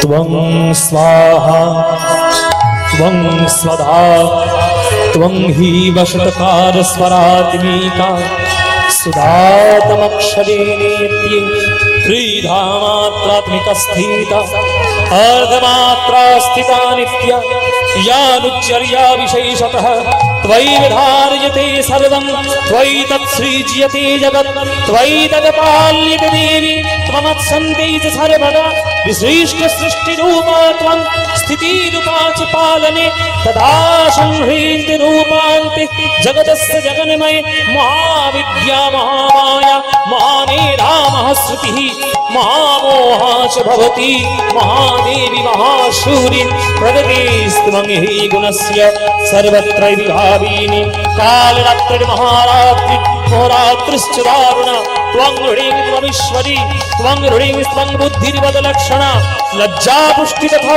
तुष्टि त्वं शान्ति खान्तिरेव च खड्गिनी शूलिनी घोरा गदिनी चक्रुणी तथा शङ्खिनी चापिनी बाण भूषयिणी परिखायुधा सौमा सौम्यतराशैष सौम्यभ्यस्तति सुन्दरी परापर्ण परमा त्वामेव परमेश्वरी ओम सर्वमाङ्गल्यमाङ्गल्ये शिवे सर्वार्थ साधिके शरण्ये त्र्यम्बके गौरी नारायण नमस्तुते सृष्टि स्थिति विनाशान शक्तिभूते सनातनी गुणाश्रय गुणमयी नारायणी नमस्तुते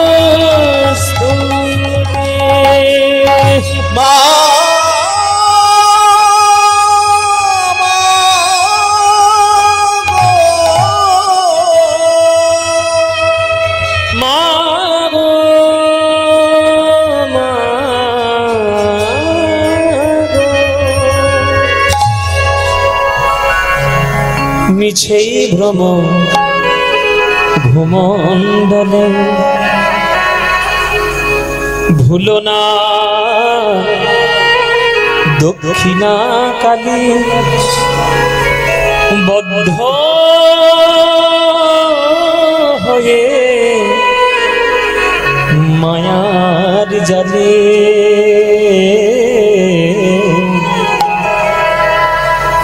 ভেবে দেখ মন কেউ কারো নয় মিছে ভ্রম ভূমণ্ডলে ভেবে দেখ কেউ কারো নয় মিছে ভ্রম ভূমণ্ডলে ওগো ভুলো না দক্ষিণা কালী বদ্ধ হয়ে মায়ার জালে ভুলো না দক্ষিণা কালী বদ্ধ হয়ে মায়ার জালে ভেবে দেখ মন কেউ কারো নয় মিছে ভ্রম ভূমণ্ডলে ভেবে দেখ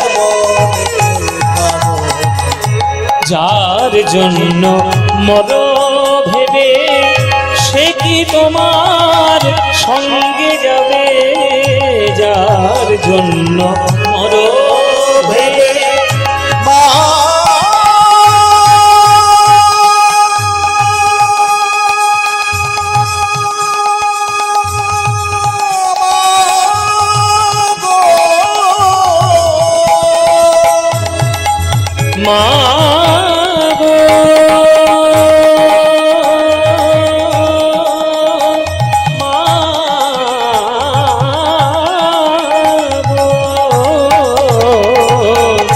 যার জন্য মরো ভেবে সে কি তোমার সঙ্গে যাবে আজ সেই প্রেয়সী দিবে ছড়া অমঙ্গল হবে বলে সেই প্রেয়সীর দিবে ছড়া অমঙ্গল হবে বলে ভেবে দেখ মন কেউ কারো নয় মিছে ভ্রম ভূমণ্ডলে ভেবে দেখ মা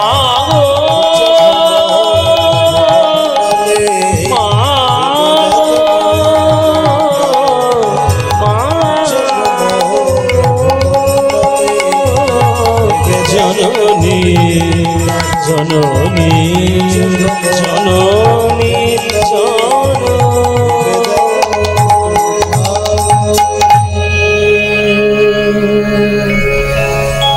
শারদ চন্দ পবন মন্দ বিপিনে ভরল কুসুম গন্ধরে গন্ধরে গন্ধরে গন্ধরে ওই ফুল্ল মল্লিকা মালতী জ্যোতি ফুল্ল মল্লিকা মালতী জ্যোতি মত্ত মধুকর ভরণী রে মত্ত মধুকর ভরণী রে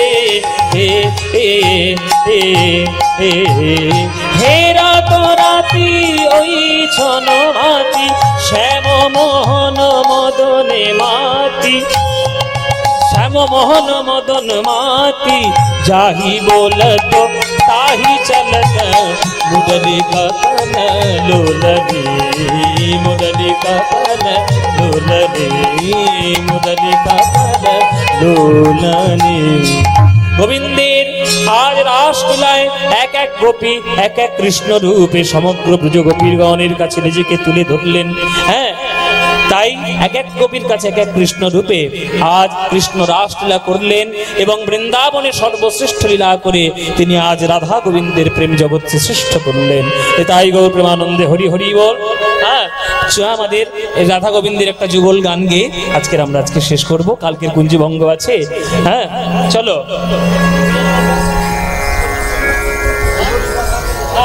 শ্রীমতী রাধিকার সনে মিলিল কানাইয়া রে সুন্দর সুন্দর কথা কই উলুধ্বনি মায়েরা বিদায় গৌর হরিব রাধিকার সনে মিলিল কানাইয়া রে সুন্দর সুন্দর কথা কইয়া শ্রীমতী রাধিকার সনে মিলিল কানাইয়া রে সুন্দর সুন্দর কথা কইয়া। এত দেরি করিয়ে দিলে আমাকে। আর এক অষ্ট সখী নৃত্য করে গো আজ রাধেকে ঘিরিয়া অষ্ট সখী নৃত্য করে গো আজ রাধেকে ঘিরিয়া আজ আরেক সখী নৃত্য করে জয় রাধে বলিয়া রে আরেক সখী নৃত্য জয় রাধে বলিয়া রে আরেক সখী নৃত্য করে জয় রাধে বলিয়া রে সুন্দর সুন্দর কথা কইয়া। আর শ্রীমতী রাধিকার সনে মিলিল কানাইয়া রে সুন্দর সুন্দর কথা কইয়া। আহা শ্রীমতী রাধিকার সনে মিলিল কানাইয়া রে সুন্দর সুন্দর কথা কইয়া। আজ ভ্রমর বলে ও ভ্রমরি ওরে আয়না মোরা নৃত্য করি ভ্রমর বলে ও ভ্রমরি আয়না মোরা নৃত্য করি। আজ ময়ূর বলে ও ময়ূরী আয়না মোরা নৃত্য করি। এই রাধা কৃষ্ণের যুগল মিলন নয়ন ভরে দেখে রে রাধা কৃষ্ণের যুগল মিলন দেখবি যদি না। আহা রাধা কৃষ্ণের ওই রাধা কৃষ্ণের ওই রাধা কৃষ্ণের যুগল মিলন দেখবি যদি যায় রে সুন্দর সুন্দর কথা কইয়া।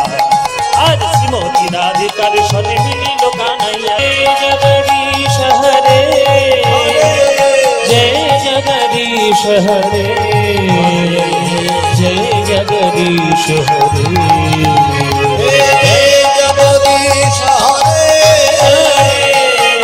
जगदीश हरे जगदीश हरे वंदे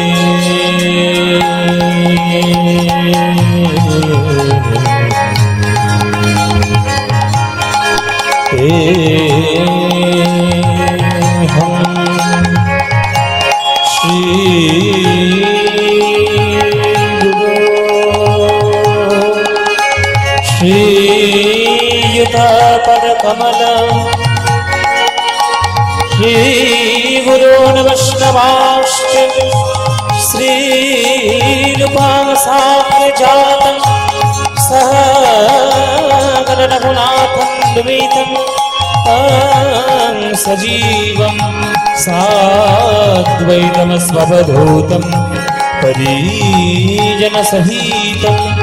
श्रीकृष्णचैतन्यदेवं श्रीराधाकृष्णपादान् सहगणललितान् श्रीविशाखान्वितांश्च गुरु ब्रह्मा गुरु विष्णु गुरुर्देव महेश्वर गुरुर्साक्षात् परं ब्रह्म तस्मै श्री गुरवे नमः। अज्ञानतिमिरान्धस्य ज्ञानाञ्जनशलाकया चक्षुरुन्मीलितं येन तस्मै श्री गुरवे नमः। अखण्डमण्डलाकारं व्याप्तं येन चराचरं तत्पदं दर्शितं येन तस्मै श्री गुरवे नमः। हे कृष्ण करुणा सिंधु दीनबन्धो जगत्पते गोपेश गोपिका कान्त राधाकान्त नमस्तुते। तप्त काञ्चन गौराङ्गी राधे वृन्दवनेश्वरी वृषभानुसुते देवी तं नमामि हरिप्रिये।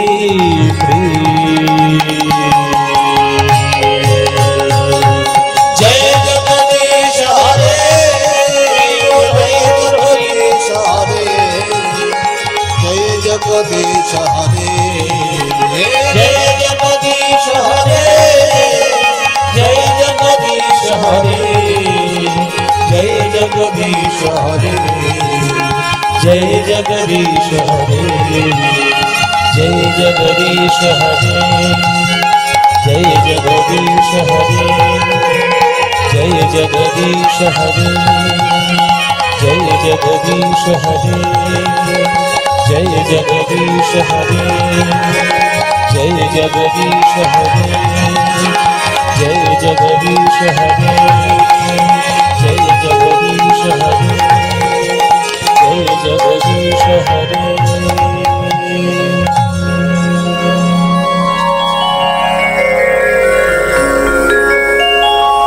अखिलो अखिल भुवन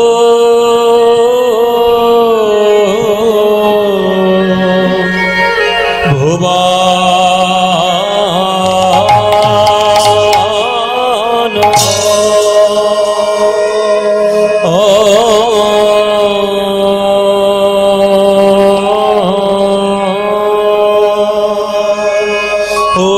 हे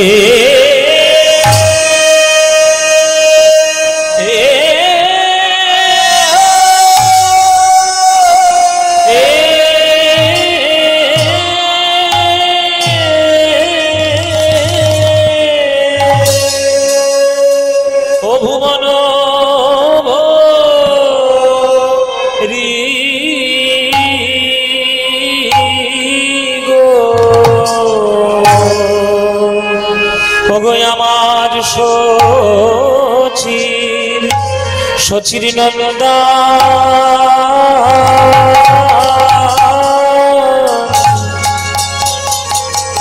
গোর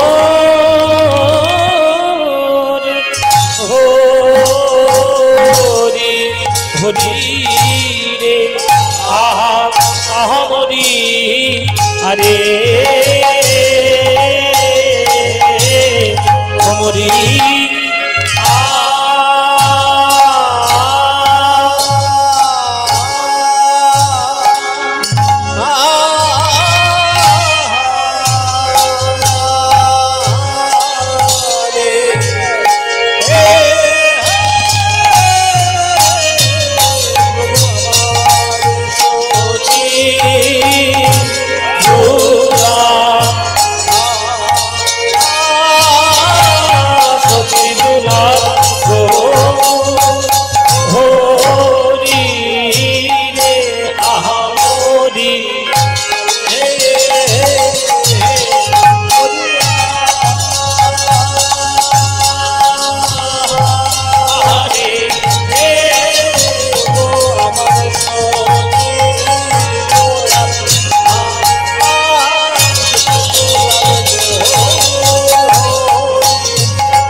আরে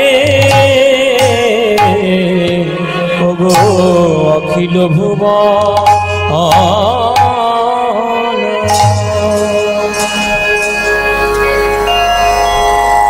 অখিল ভুবন ভরি হরি রসবাদর বরিক্ষত চৈতন্য মেঘে বরিক্ষত চৈতন্য মেঘে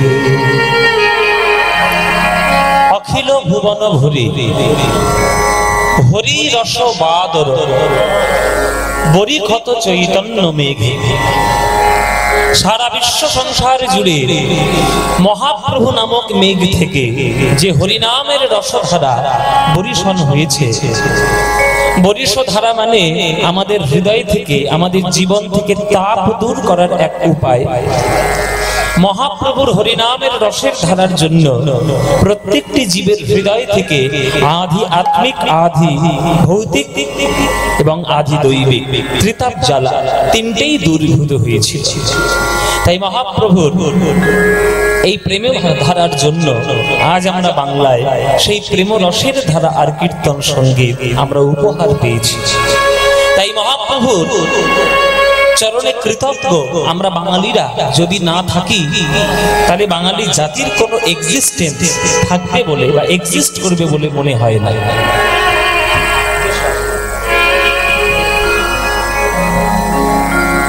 জয় নিত্যানন্দ। তাই বলছে অখিল ভুবন ভরি হরি রসবাদর বরিক্ষত চৈতন্য মেঘে।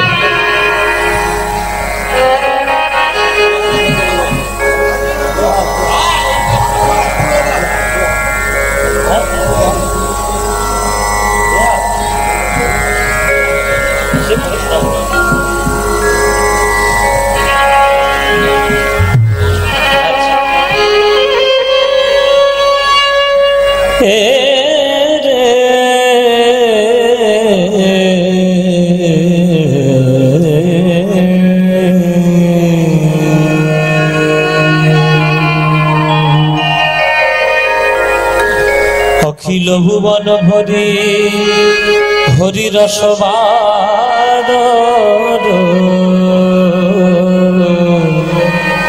বরিক্ষত চৈতন্য চৈতন্য মেঘে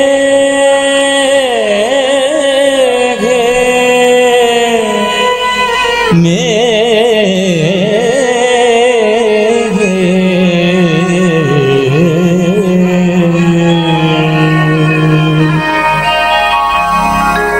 বরিক্ষত চৈতন্য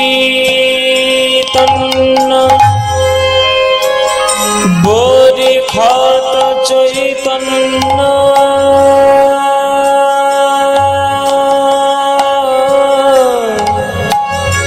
মেঘে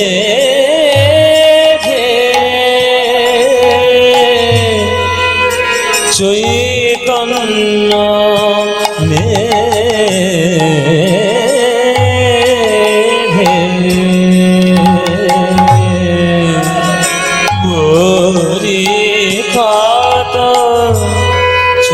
চৈতন্য মেঘে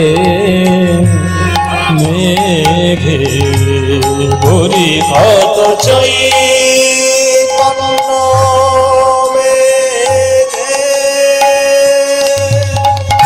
মেঘে চৈতন্য মেঘে বরিক্ষত চৈতন্য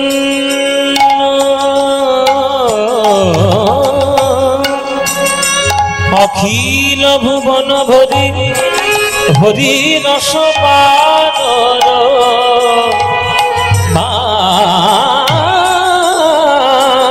বাদর বরিক্ষত চৈতন্য মেঘে মেঘে বরিক্ষত চৈতন্য মেঘে বরিক্ষত চৈতন্য মেঘে মেঘে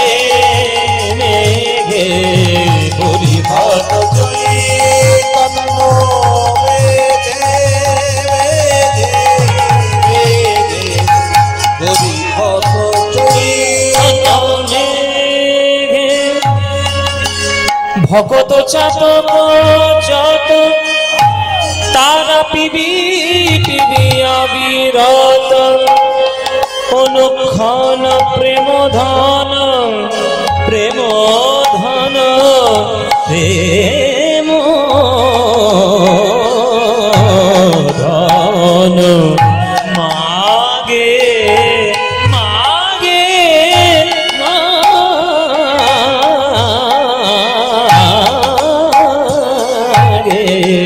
ভরি ঘট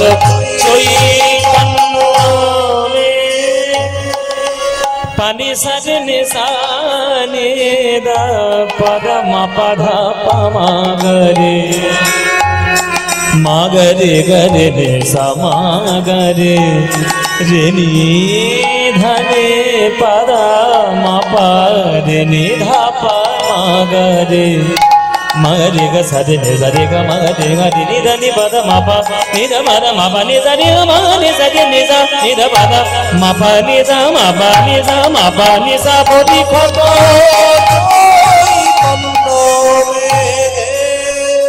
যে রাগটির মাধ্যমে গানটি গাইছি এই রাগটির নাম দেশ রাগ। এই দেশ রাগ আমাদের ভারতের দেশের একটা রাগ। এই ভারতবর্ষের রাগ সঙ্গীত ভারতবর্ষের গর্ব। ভারতবর্ষের রাগ সঙ্গীত প্রাচীন, সব থেকে প্রাচীন। সেই রাগ সঙ্গীত যদি আমরা চর্চা না করে গানের মধ্যে যাই তাহলে ঘোড়া ডিঙিয়ে ঘাস খাওয়ার মতো অবস্থা। ঘোড়া ডিঙিয়ে ঘাস খাওয়া যেমন হয় তেমন ভারতবর্ষের সঙ্গীত হচ্ছে রাগ সঙ্গীত। সেই রাগ সঙ্গীতগুলোকে চর্চা না করে যে কোনো গানের মধ্যে যাওয়া গানটাকেই অস্বীকার করা হয়। দেখুন দেশ রাগ খাম্বাজ খাটের অন্তর্গত একটি বিখ্যাত রাগ। দেশ রাগে আপনারা অনেক গান শুনেছেন, যেসব গান খুব বিখ্যাত। যেমন নজরুল ইসলামের একটা বিখ্যাত গান হচ্ছে দেশ রাগে, সখী সে হরি কেমন বল, শুনেছেন? নাম শুনে যার এত প্রেম জাগে চোখে আনে এত জল, সখী সে হরি কেমন বল। দেশ রাগ। তারপর দূরদর্শনে অনেক গান হতো দেশ রাগে, বজে হে সরগম হর তরফ সে গুঞ্জতে হে দেশ রাগা, দেশ রাগের গান। তারপর আমার গুরুজির একটা বিখ্যাত গান আছে, মানে অজয় চক্রবর্তী, রিমি ঝিম এলো রে শ্রাবণ, বর্ষা সিক্ত হলো তপ্ত ভুবন, রিমি ঝিম দেশ রাগ। যাওয়ার সময় 5টি স্বর, আসার সময় সম্পূর্ণ সারে মা পানি 5টা, সা নি ধা পা মা গা রে সা 7টা, সৌরভ সম্পূর্ণ জাতির রাগ। মারে জারে নে জা মারে জারে নে জা নি ধা নি ধা বা ধা মা বা নি ধা বা ধা মা গা রে মা বা নি নি ধা ধা মা বা নি নি ধা ধা মা বা নি নি ধা হরি খত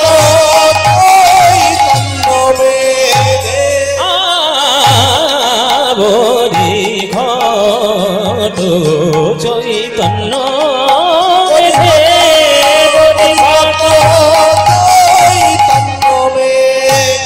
ভকত চাতক যত তারা পিবি পিবি অবিরত, অনুক্ষণ প্রেম ধন মাগে, অনুক্ষণ প্রেম ধন মাগে। ওই গৌর হরির হরিনামের বর্ষায় সেই বৃষ্টিতে স্নাত হয়ে ভক্তদের হৃদয়ের জ্বালা দূরে গেল। ওই হরিনামের পরিশোধার তবু বিরামে নাই রে, বিরামে নাই রে। হরি নামের রসধারার বিরাম নাই রে, হরি নাম রসধারার বিরাম নাই রে, হরি নাম রসধারার বিরাম নাই রে, হরি নাম রসধারার বিরাম নাই রে, হরি হরি হরি বলে বিরাম নাই রে, হরি হরি হরি বলে বিরাম নাই রে, ওই অজ্ঞানাধার দূর করিতে বিরাম নাই রে, অজ্ঞানাধার দূর করিতে বিরাম নাই রে, প্রেম ভক্তি প্রকাশিতে বিরাম নাই রে, ভক্তি প্রকাশিতে বিরাম নাই রে, ভক্তমান সকল তরু বিরাম নাই রে, ভক্তি প্রকাশিতে বিরাম নাই রে, ওই প্রেম ভক্তি বিকারিতে বিরাম নাই রে, ভক্তি বিতরিতে pani sama sama ma diga ni sari sani ni sani ni sani ni sani ni sani sa pani sari ni sani ni da ma ma pani ni sani sa ma pani ni sani sa ma pani ni sani Radhe Radhe Radhe বলে বীরা বানাই রে ni ni ni ni ni ni ni ni sa ni sa ni da ni sa ni sa ni sa ni da ni da ma pani ni sani sani sa ni sani sani sa ni sani sani sa Krishna Krishna Krishna বলে বীরা বানাই রে হরি হরি বলে বীরা বানাই রে রাধে রাধে রাধে বলে বীরা বানাই রে হরি হরি হরি বলে বীরা বানাই রে হরি বলে বীরা বানাই রে ওই হরি হরি হরি বলে নিতাই গৌর হরি বল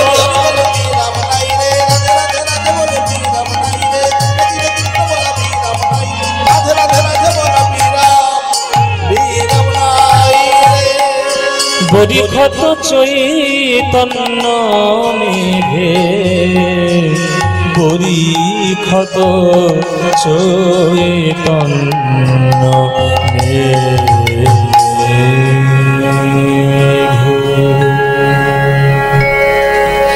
তৃণাদপি সোনীচেন তরোরিব সহিষ্ণুনা अमानीना मानदेन कीर्तनीय सदा हरि कीर्तनीय सदा हरि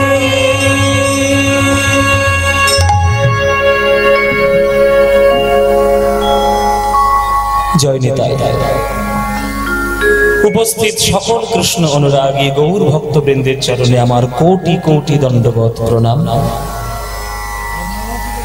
আমার সকল গুরুবর্গের চরণে আমার শত সহস্র কোটি দণ্ডবত প্রণাম।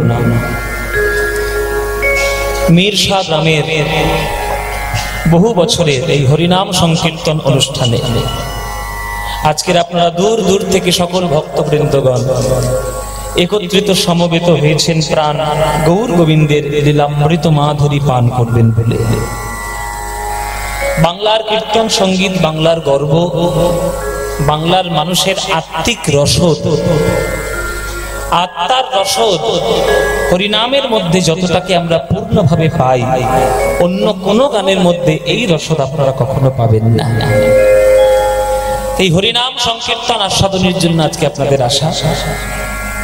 যে শ্লোকটা দিয়ে আমরা শুরু করলাম কীর্তন, সেটি মহাপ্রভুর দ্বারা মহাপ্রভুর মুখে নিঃসৃত বাণী অমৃত স্বরূপ ভক্তদের কাছে।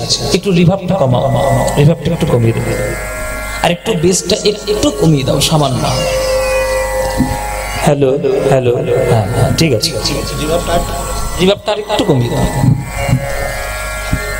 মহাপ্রভুর বচন, মহাপ্রভুর বাণী, সেটি আমাদের প্রত্যেককে মেনে চলা উচিত।